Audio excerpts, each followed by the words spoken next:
with AI, you can actually take all of this drudgery out of what the employees do. The employees are really thinking about what is needed to move the business forward, and they're making decisions. And there are tools and bots that will help them get that done very quickly. So to me, it's a productivity booster at a large scale. I don't see AI just kind of going out and doing its own thing. There'll be a lot more and more autonomous things that AI can do. Yeah. But I think there's going to be human oversight. And really, I think a lot of the human decisions, the intuitive kind of judgment calls you make, that's what we want our employees to focus on and really drive the business forward at a much higher rate.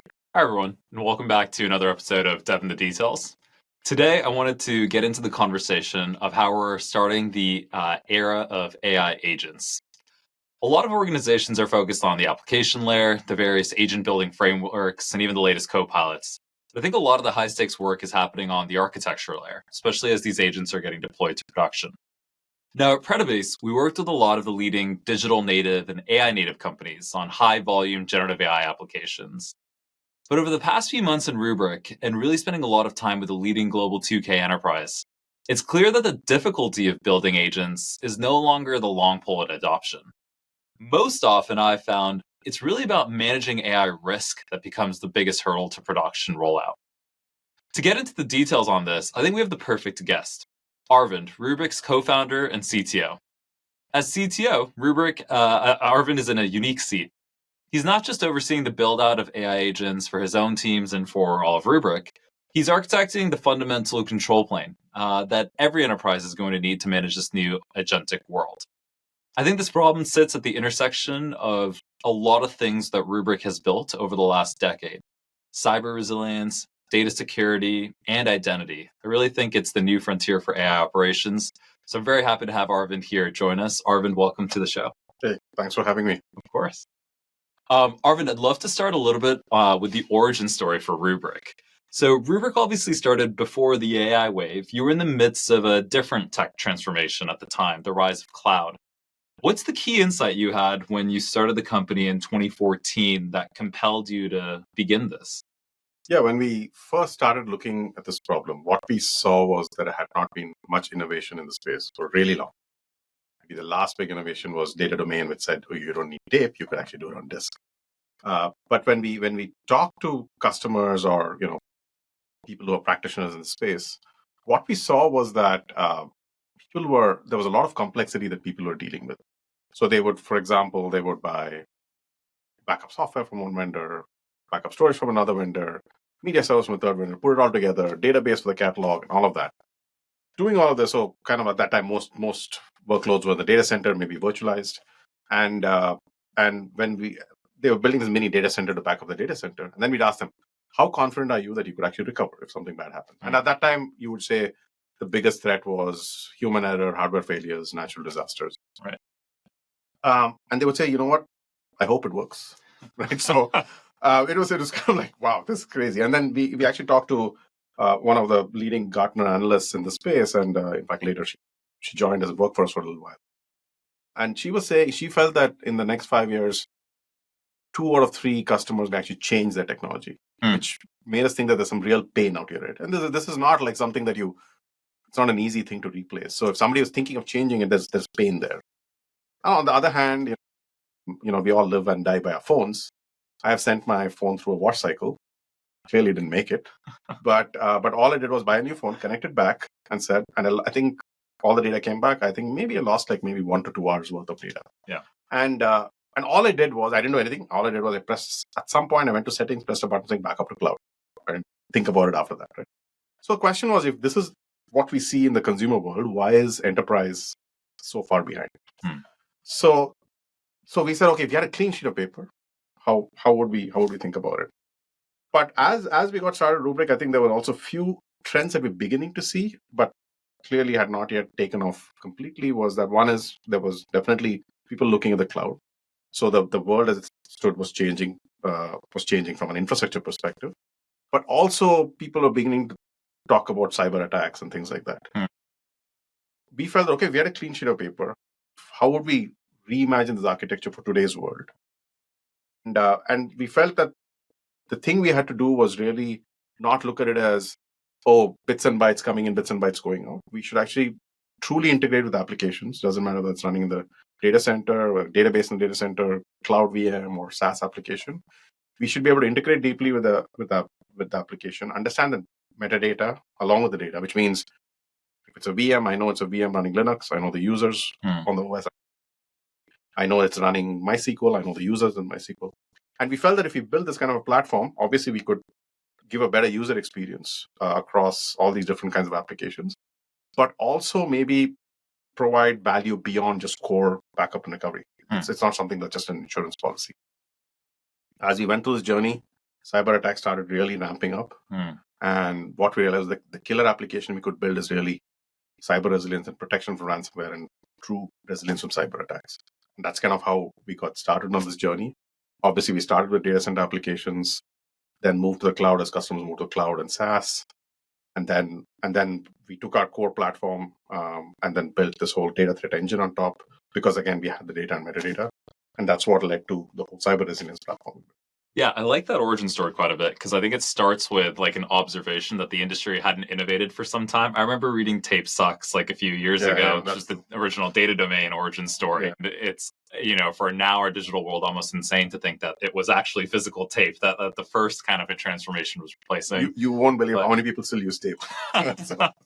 I probably wouldn't, and I really hope not to find out. But I like that because it's like you really intercepted a few different waves, right? The first was that shift in terms of how backup was being done in recovery, but then you talked about cyber. We're going to talk about another wave shortly around AI too. Before we do that, one more question about the early days. At least from my experience, getting Rubrik looks like its customer base has been some of the largest enterprises in the world, regulated industry, banking, financial services, healthcare, pharma, and others. Getting these customers to trust an early stage startup is notoriously difficult. Tell me one war story from the early days of Rubrik and getting an enterprise customer jump on the train while you were still building the tracks. Yeah, so I'll give you one. I can think of many examples, but yes, sure. I'll tell you one that was pretty interesting. And this is still very early in our journey, like maybe this is second or third year of the company. Still, when we initially started, obviously we couldn't go sell into the really large financial institutions of the world, but we were trying to get into, I would call it the upper end of the mid tier, and then getting into the enterprise. So some of the early customers were law firms, and so this particular law firm liked the product, liked the simplicity. They didn't have a huge IT team, so they said, this is perfect. Very often in the early days, the reason why we sold into a large number of customers is because they saw the simplicity and that, it was really easy to manage. So even if they didn't have a large IT team, it was easy for them to roll this out and actually get into action. This customer had adopted us. Obviously, the product had some rough edges. I think when the sales team went and sold it to them, they didn't know the full extent of the workload they had. This was actually, we were protecting their Exchange email system. The law firm, they live and die by email. It's all email, but they had a pretty large email Exchange system, and we ran into some issues with the VM. So suddenly we realized that, we were talking to them, and then kind of the CIO came on board and said, guys, I trusted you with my business, and now my business is at risk because we were not able to back up and they were trying to recover and there's some issues. So at that point, and this was one of our early customers, and for us, all those early customers were gold for us. We had to make sure that they were successful. So I think it was like 3 p.m. That we had this call, CIO, then, Mike and Eric, who was our first SE, they were the sales team.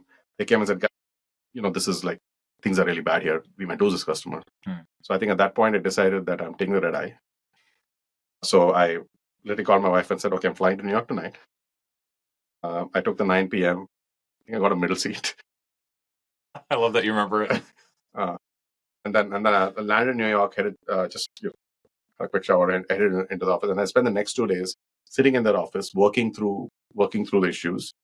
Obviously, I was working with the team here, and we were debugging all sorts of things that were going on. But fundamentally, by about a day and a half, we got the stuff back up and running, and then we ran through one cycle of backups, and their flagship email server was back up and running. Then I flew back. And again, this is just an example of where obviously, sure, I might have been able to solve this sitting here on site, but just the fact that the founder flew in, spent time, sat with the administrator and all of that, I think completely changed the game in the CIO's mindset. Yeah. Because it was okay, these guys are standing behind their word, and they're still a customer. So yeah, no, that's incredible. I think this core realization that some customer at some point is going to be like, I'm essentially the guinea pig for the very early stage product. And I mean, we have another example with a very large food and beverage company that we all know. Our first version of Oracle was there up to the Oracle product, and they just threw 2,000 databases at us. That July 4th was the longest July 4th I've ever had. But again, they're a reference customer that you know well. Yeah. They run 750,000 jobs with us on a daily basis today. I mean, from my experience, these are some of the most stressful moments and also the fastest areas of growth that you have. Like the company grows weeks or months and days essentially out of this. I think you just have to be willing to be in front of the customer. Yeah. I mean, hear them out. What customers want is that you're showing commitment. I mean, right. That's fundamentally what they're buying your trust. Yes. And I like the word trust. I think that when it comes towards a lot of the types of challenges we're seeing with the adoption around AI today in a lot of these enterprise organizations, trust is probably the number one word that I hear from enterprises. How do I trust what the outputs of the AI system are doing, that it's actually operating in a way that is consistent with what I define? And so I think with that, maybe let's start to shift gears towards AI, a newer domain in a lot of ways for us as a company. And I'd love to start at a 30,000 foot view. So you're co-founder and CTO for Rubrik. And in that world, I'm curious, what are the expectations that you and then also the board / leadership team here at Rubrik have for what AI should be able to do for our own company as you think about the next 12 months? What are the expectations around AI? Yeah, I think the way we look at AI, also people have all sorts of predictions in the world. I mean, people talk about jobs and we'll ask you to make a few at the very end, but we'll save that. But I don't think it's about. I really don't think AI is about replacing humans. If you think of what an average Rubrik employee does today, I would say they probably do 25-30% of productive work, and there's 70% of pure toil. Even if you go and say, hey, go and research something and come back with a 2-pager on something, spending a lot of time digging through various documents. Sometimes they may not find the document, they don't have access to the document. There's a lot of this toil that happens.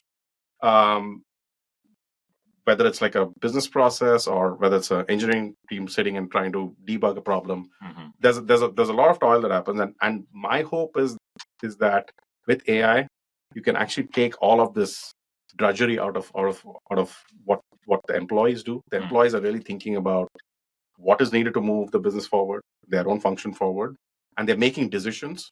And there are tools and bots that will help them get that done very quickly. So to me, it's a productivity booster at a large scale.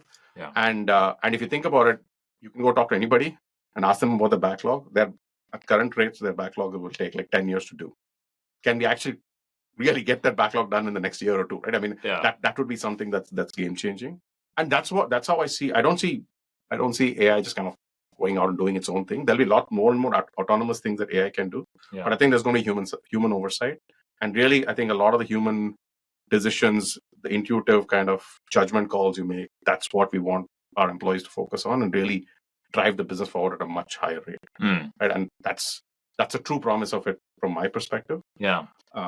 If I had to ask you, I think this goal of productivity improvement is a huge macro bet that we're making, in a large way, in order to even be able to catch up with some of the forecasts we'd like to be able to hit.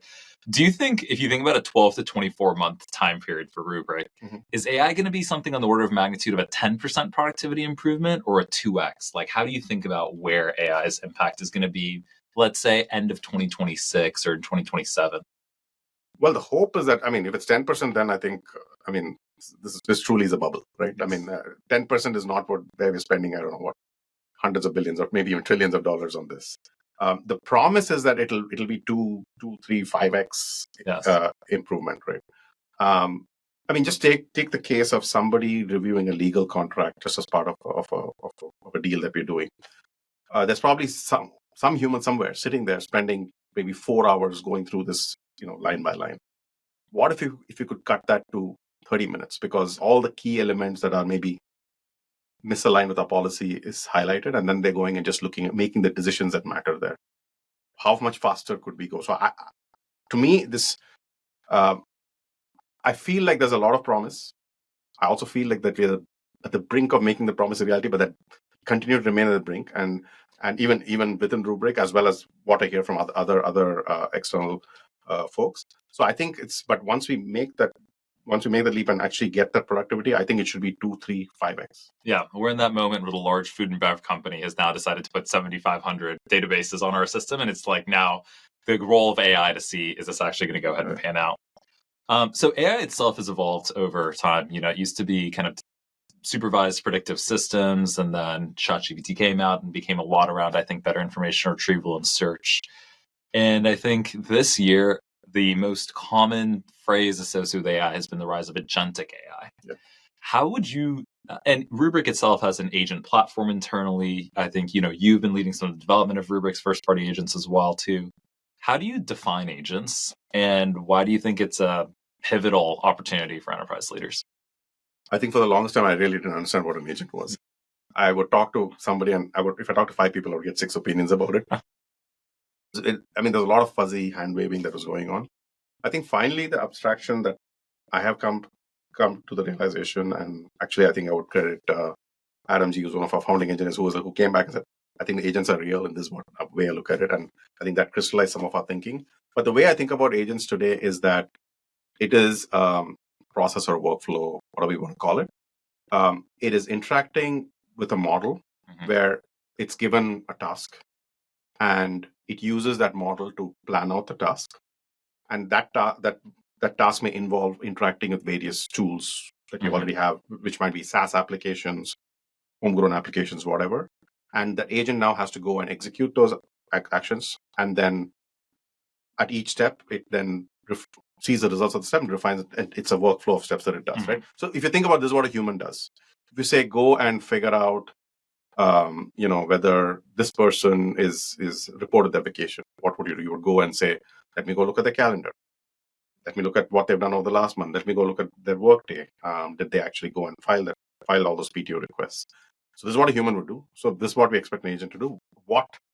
So it's basically it's a process with access to a model, which does the kind of the thinking and planning, and then you have tools which you can interact with, whether it's a Workday or a Google Calendar or Salesforce, something like that. Yeah. So that to me is, and basically what it's doing is it's automating something that's mechanical that a human does today. Yeah.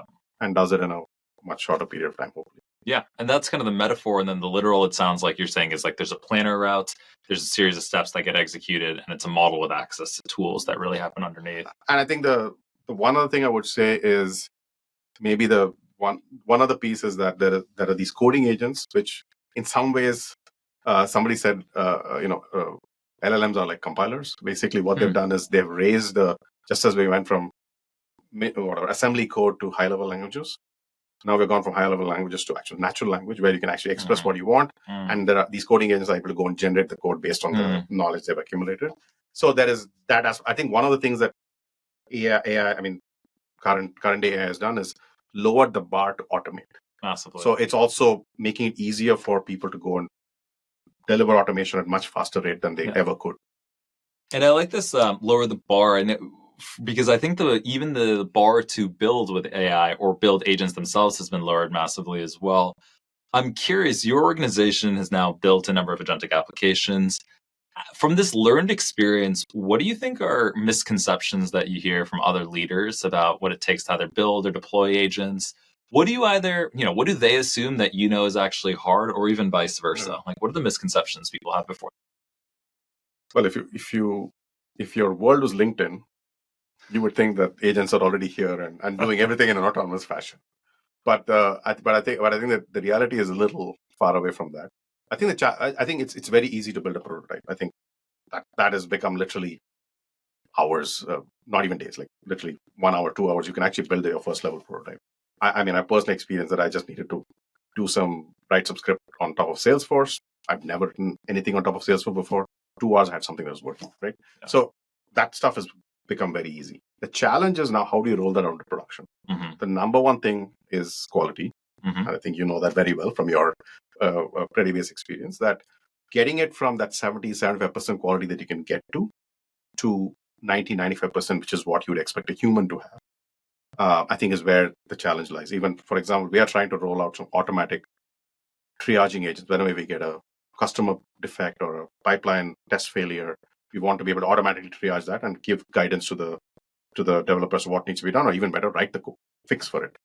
But getting that level of quality where you, again, going back to the trust, where the developer can trust that what this does is the right thing without having to go and recheck its work. I think you need to get to 90-95% quality. Otherwise, if it's 50% successful, they'll be like, that's a coin toss. I'm not going to trust what it's doing. So I think that is one big challenge. Then the other big challenge is that, again, we are a public company. And in an ideal world, I would love for agents to be listening on sales calls, automatically generating summary, and updating Salesforce, the opportunity with that, so that the salesperson is not wasting time on this. They're thinking about how to move the deal forward. But think about this, they're actually down, there's an agent operating on Salesforce, which contains all the sensitive information about our upcoming quarter. So we have to be very, very careful. There's SOX compliance, all of those things. So we can't just go roll out an agent and say, yeah, go do this. We need to have the right, obviously we need to make sure it's high quality, but we also need to make sure that it's following all our policies, all the different compliance we need. When you're recording a call, somebody could just be chatting with another colleague and they might say something about their health condition. Now suddenly that's a privacy issue. Right. You don't want that stored in some public database that everybody can look at. Yes. So again, you need to make sure that kind of information doesn't leak out. So there are definitely obligations as a public company we need to follow. So we just can't roll these agents like without thinking about it. We need to have the right checks and balances. As a privacy team or legal team and all that, they need to kind of they need to have visibility and understanding that nothing bad like this would happen. Right? Yes. Otherwise, they won't be able to justify to the auditors that we're doing the right thing. And I actually really like this because at Protobase, we were very focused on helping organizations improve quality for narrow specific tasks, whether that was like email classification models, agentic workflows with tool selection, recommender systems. It was really oriented around quality. But I think you raised two pieces here, quality, and the second is like managing the surface area around risk. One of my biggest observations is for a large chunk, if not the majority of the Fortune 500 and Global 2000 enterprise, quality is a concern, but the risk concern even comes before it. Like before they get to quality, the thing that they're starting to grapple with is like, what can I even do based on like the posture that I have inside of my company today? Yeah, I mean, if you think about it, bad quality means that an employee who could have done this in 30 minutes will take 1 hour. Right. That's fine. I mean, it's not great, but it's not the end of the world. The downside is, but if you go and leak financial information about the upcoming quarter out into the public, right, I think we'll be in a whole lot of trouble, right? So I think the magnitude of the risk is much higher. While quality is important to be able to roll around production, I think that these kinds of compliance factors are even higher.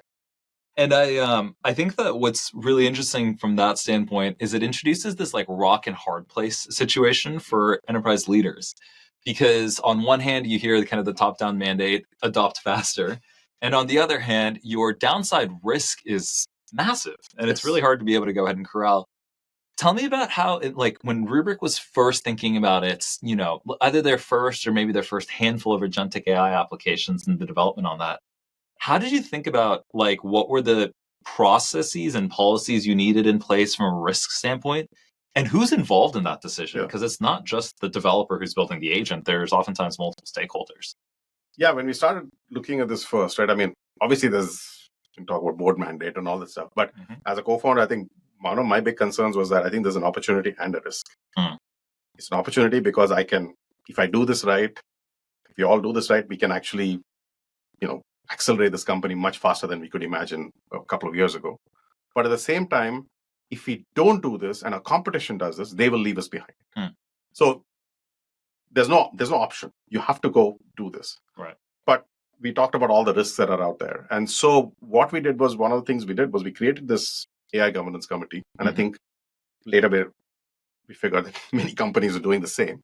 But fundamentally what we had was we had people from infosec, from IT, from legal privacy, just so that we had a framework by which we could We could gauge. So even if somebody wanted to do a POC with an AI-based tool, but we need to understand, hey, okay, does this mean that does our customer data go into somebody else's SaaS backend?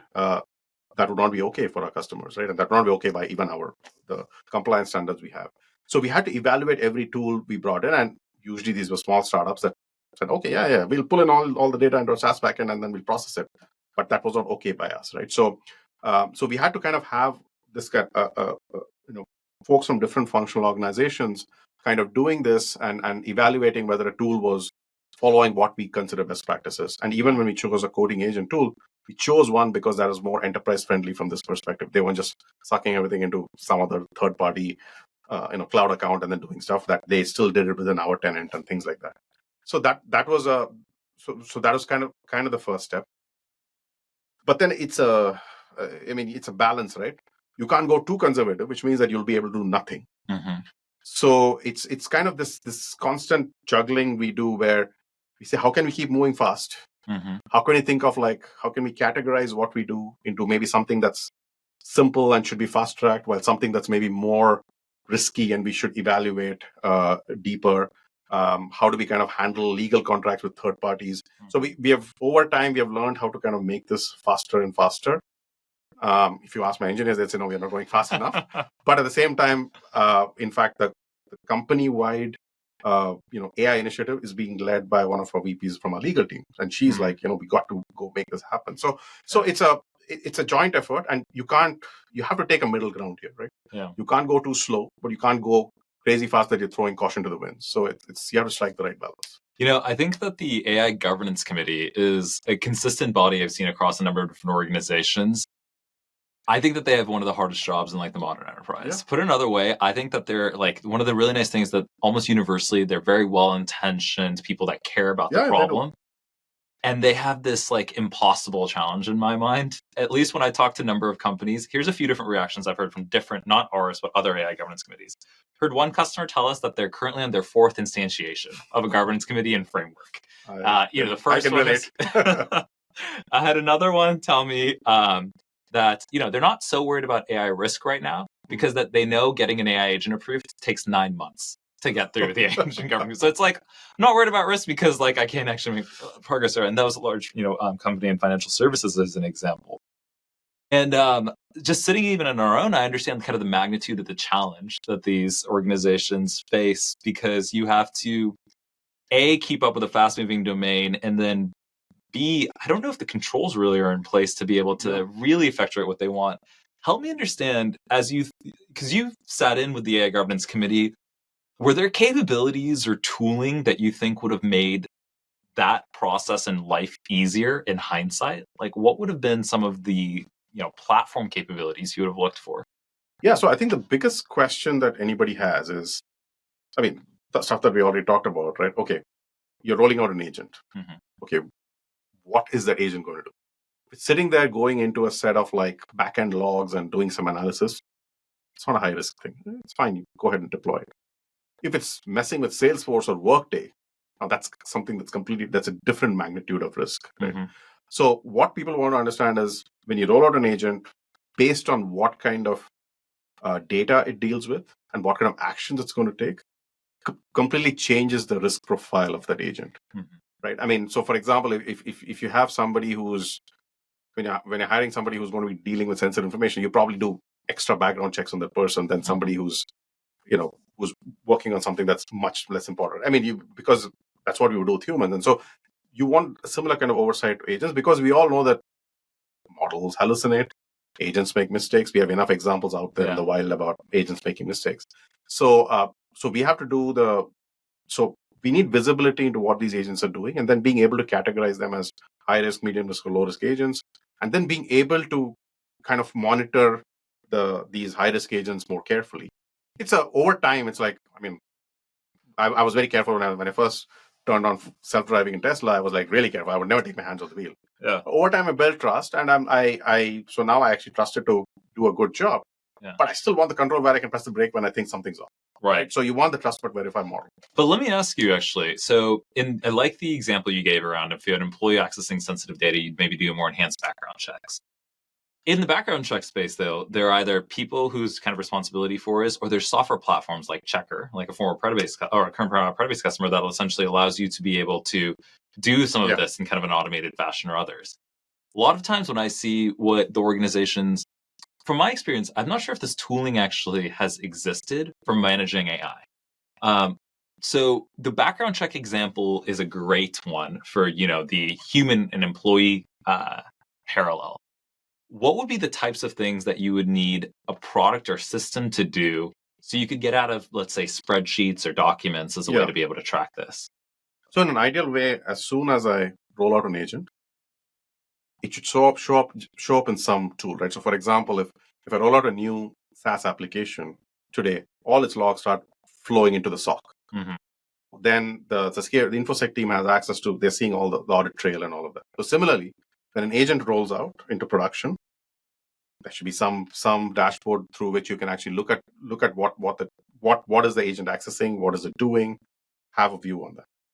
Then you can think of like policies. For example, today, at least for many of the production agents, we want them to be read only, because again, this is just at the stage that we are at. We don't want it going and making changes and potentially causing any kind of problems. An agent can go and touch 5 apps, but as long as it's reading it, it's fine. But if it's going and making changes, maybe that's not okay, right? So again, how do I you need a system that's understanding what these agents are doing, what kind of accesses they're doing, and then be also able to audit what happened. So somebody comes and says, hey, this file is missing. You need to be able to go and, did somebody come and delete it, or did an agent come and do something that ended up in it being deleted? So you need kind of that audit trail that you can go back and say, oh, okay, this is what happened. Let me go and fix that. Agents will make mistakes. Humans make mistakes too. But today, when humans make mistakes, there's an audit trail through the SOC or whatever that you can go and understand what happened and go and rectify it. So similarly for agents, if you're going to roll it out in the wild, the big challenge with agents is they're 10x faster than humans. So they can essentially create 10x the damage in like 1/10 the time. Fundamentally, it's like, that is a risk. If you're asleep for 1 minute, it can go and create serious havoc. So that's why people are more worried about it, because a human at some point can only cause so much damage, but an agent going wild can completely bring down systems. I like the beginning part of your vision where you talked about how just like a SaaS application coming online is going to stream logs to the SOC, you need a similar system for an agent coming online as well. Rubrik announced the Rubrik Agent Cloud just a few weeks ago. And I think a large part of that vision actually was motivated by even some of the first party experiences and what would we want to see kind of from a product standpoint in terms of what it looks like to monitor, govern, and then also be able to remediate if and when one of those things with an agent goes wrong. I'd love if we could help some of the viewers also understand, like, what do you think from Rubrik's heritage gives the Rubrik Agent Cloud an architectural advantage? Like, what are the opportunities for differentiation from, let's just say, like vanilla, monitoring or logs? So if you think about the capabilities, we just talked about, right? Oh, I want to be able to see what an agent has access to. Are the permissions even right? I mean, are they too expansive, right? Or what is the agent actually doing? What kind of data is it accessing? Is it Workday, or is it like some logs in the back end? So if you think about having this kind of visibility, and you think at what are the platforms in an enterprise today that have access to that kind of information? If you think about it, there aren't too many. Right. Even most security tools, they have no visibility into the data. Yeah. Right. They operate as a firewall. They operate maybe as an endpoint system. But what they're doing is that they're tracking activities and logs that are happening. But all they know is that, oh, this person issued a call into the SaaS application, but they don't know what data they modified, what they did. Our realization as we were, going through this, and then as you folks came into the fold and we took the capabilities that you could do and what we already did, what we realized, our realization was that, you need to have a complete view of enterprise data. You also need to have a complete view of enterprise identity and be able to tie the identity to the data to be able to say what kind of access this person has. And then we have to look at, okay, what is this entity or person actually doing? You need to have visibility into all of these. And our realization was that the platform that we're building about capturing all enterprise data, understanding identity, tying the identity to the data that they can access, figuring out which of that is sensitive is precisely the foundation that you need for building such a platform, which is what led to saying, hey, why don't we, there's a problem we are seeing ourselves. I'm sure. And as we talk to various organizations, we realize that they themselves are seeing similar problems. We have the capability to build something like this, and we're just building on the platform that we already have. Yeah. Why can't we go and build something in the space? And that's kind of was what led to the Rubrik Agent Cloud idea. One thing that stood out to me is we've had a chance to speak with, well over 150 or 200 now enterprises and customer prospects so far.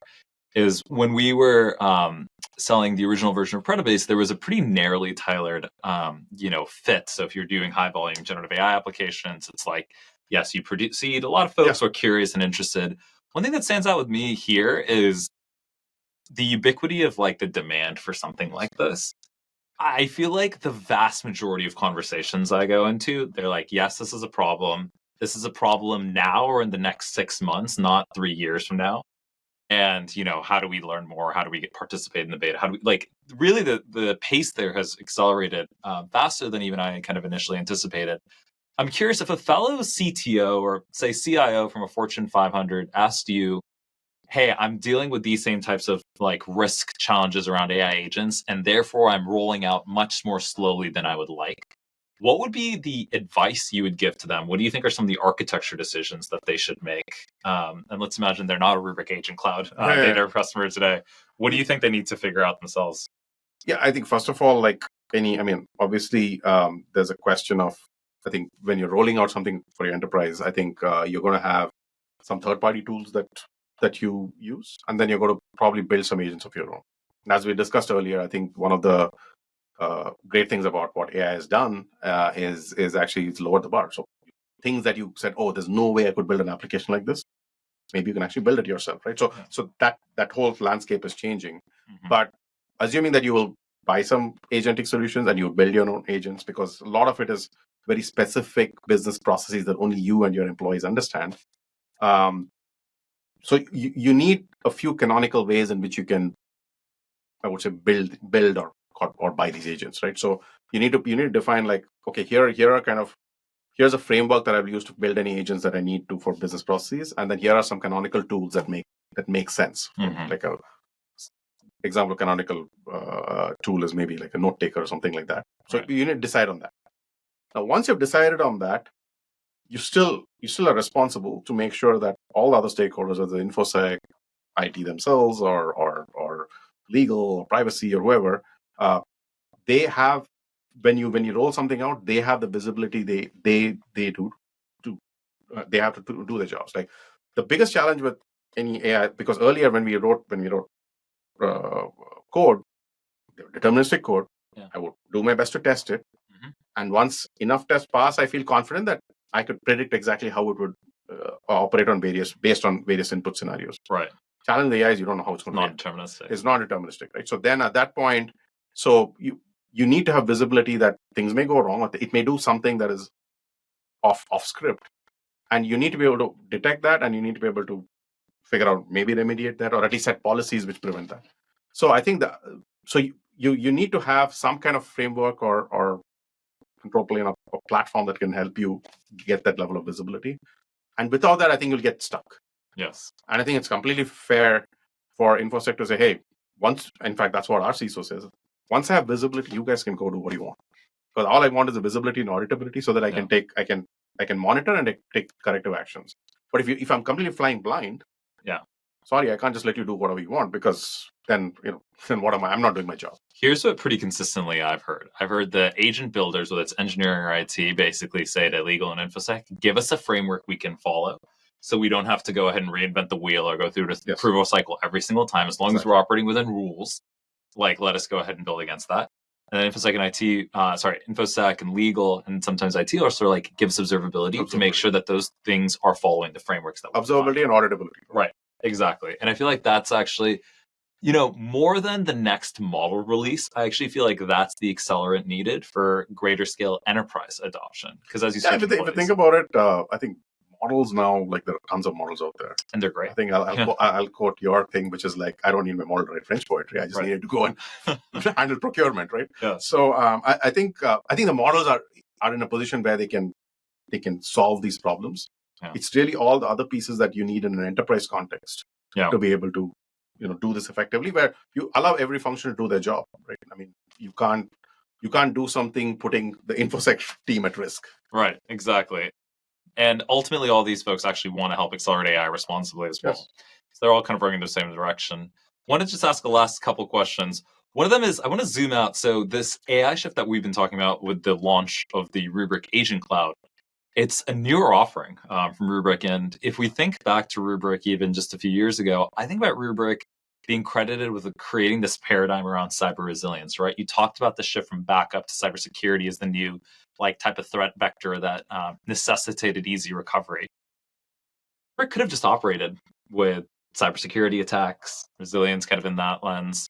And what we're kind of describing here, this new world of AI operations, in some ways builds on the heritage, but also a new chapter. What do you think changed in the landscape that convinced you either that this shift was A, worth making the bet on, or B, wasn't even optional, it was going to be inevitable for Rubrik? Yeah, so if you look at kind of just evolution of technology, right? Mm-hmm. So if we go back 15, 20 years, where technology was used in an enterprise context was fundamentally around automation. So what they did was something that humans would write in ledgers, or banks would maintain like these ledgers. They said, let's automate it. Let's have software do that for you, so that you don't need to do that. What that gave is efficiency. So that was called automation transformation or something like that. And when you think about risks, and even then, like before this, people were worried that their ledgers would catch fire. So that was their biggest worry. But once we moved to software, they would say, my biggest worry is, hey, what if I lose this data because of human error, hardware failure, natural disasters, and so on. So that was kind of where you would say backup and those concepts came in, right? Say, okay, let me have a backup, so if something goes wrong, I can restore that and bring the system back. Then as we started transforming into, cloud and this whole, e-commerce, internet, all of these things came in, essentially what we said was, it's not just an automation system. Our entire lives, all the interactions we would do with humans or in person is all going to happen over digitally. Mm-hmm. I mean, I don't know whether people ever look at real cash anymore. Cash is just a bunch of digits in your bank account. Mm-hmm. So everything's become digital, right? So when all the data became like digital assets sitting in some computer somewhere, then cyber attacks became the biggest threat to data.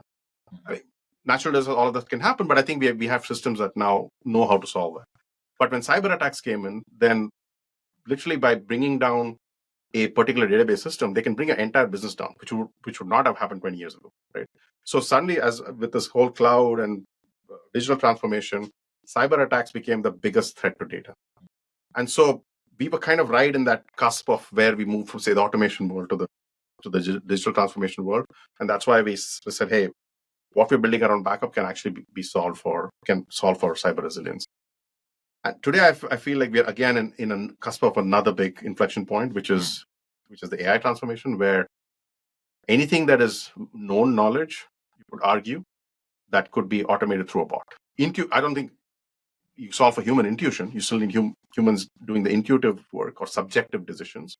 But in terms of something where you're following a playbook, can today be automated, because all you need is the English language description of the playbook, and you can automate that. So now the challenge is going to be that as agents start going and doing things, and that's really the promise, that agents can do a lot of what the toil that humans do today. Mm-hmm. That means they can go and cause havoc, as we said, and make mistakes, and that could lead to a very large scale issue. So now suddenly, as people roll out agents, they realize that, wait, this could be the biggest threat to my data. So at Rubrik, we have always said, if data is the crown jewel of every enterprise, how do we make sure we secure that? And how were they secure in each era? It was core backup and recovery in the automation era. It was cyber resilience in the digital transformation era. So we need AI resilience today. So for us, it was actually a natural progression, kind of as we saw the world evolving. And so fundamentally, what we're trying to make sure is that enterprise data is safe, and that if anything bad happens, we know how to get our customers back up and running without any large scale damage. It's a really great, I think, description of the evolution that Rubrik kind of made in the space and where things are going. Arvind, just to kind of go to the final question, one of the things you learn doing a show or podcast is, if you ever have somebody who started a public company, you always ask them to forecast for the future, because clearly, you did a number of those forecasts correct. One of the things that I hear when I speak with enterprises, and I actually really love to hear, is enterprises express this desire to be AI ready, or in some cases, an AI native enterprise. We're talking about companies that were founded maybe decades or several decades ago, wanting to become an AI native enterprise. I'm just curious to understand for you in 3 years, like, what do you think an native enterprise or an AI ready enterprise is going to look like? And then do you think there are any parallels we can learn from on the tooling layer from previous shifts, like the one that a lot of enterprises made to be cloud native, as an example? Yeah, I think it boils down to so the reality today is every enterprise today is a technology company. Right? Doesn't matter. You could be in construction, you're still a technology company because the way your customers interact with you beyond the actual core building is all digital, right? So you have to use technology in various ways. So if you think about it, there's so some level of development that pretty much any large enterprise does today for internal use cases, and then there is the business processes. Right. So I think AI native basically means that are you able to have automated, call them bots or whatever, that are now able to do a significant chunk of this. Again, where it's not subjective, where it's not intuition, human judgment. If it's literally following a playbook, can you automate that? But what that means is that very often, if you think of documentation, that documentation is usually built for humans because humans were the ones who read the documentation and took actions. Now you're saying that, wait, this has to be documented that a bot could read and then could take the actions and do that correctly and consistently. So being, I think, AI ready or AI native basically just means that can I take any business process that I do today and can I make sure that I'm maximizing how much anything that's well-known, well-run playbooks, is there a way by which I can actually have an automated way of doing this rather than making a human spend 3-6 hours, of mindless work to get this done. Yeah. And what that would mean is then once the key decisions are made by humans, things are just moving at a much faster rate. Yeah. And I know that this has actually been, I feel, an aspiration for the digital transformation for some time to make the barrier for this lower and lower. But I think AI is kind of the primary enabling force that can make it a reality. Arvind, I really want to thank you for joining us in the show today. This was awesome. Going through a little bit of how Rubrik thinks about agentic and AI development, what the learnings have been from a framework standpoint, tooling you think that was missing, how that led to REC, and then also the upcoming predictions for AI native enterprises in the future. Want to say thank you once again. Would love to have you back again on the show as soon as your calendar permits. Well, this was great. I think I would say that as we were going through this journey, I think bringing you folks joining us on the journey, I think has given us a little upshot in terms of our own AI knowledge, given the knowledge that you folks brought in. I think so. It's been great to kind of brainstorm with you and Travis and the rest of the team, even both for internal use cases as well as what we can do for our customers, as well as for even within our product. So I think it's been great, and really enjoy the conversation. So really appreciate it. And for all the viewers and listeners, thanks so much for joining in. Hopefully this was an interesting foray into how leading organizations like Rubrik are thinking about agentic AI development and some of the frameworks around it. We're going to continue to dig into topics like this in subsequent episodes. But until the next episode, we'll be in the details. Thank you.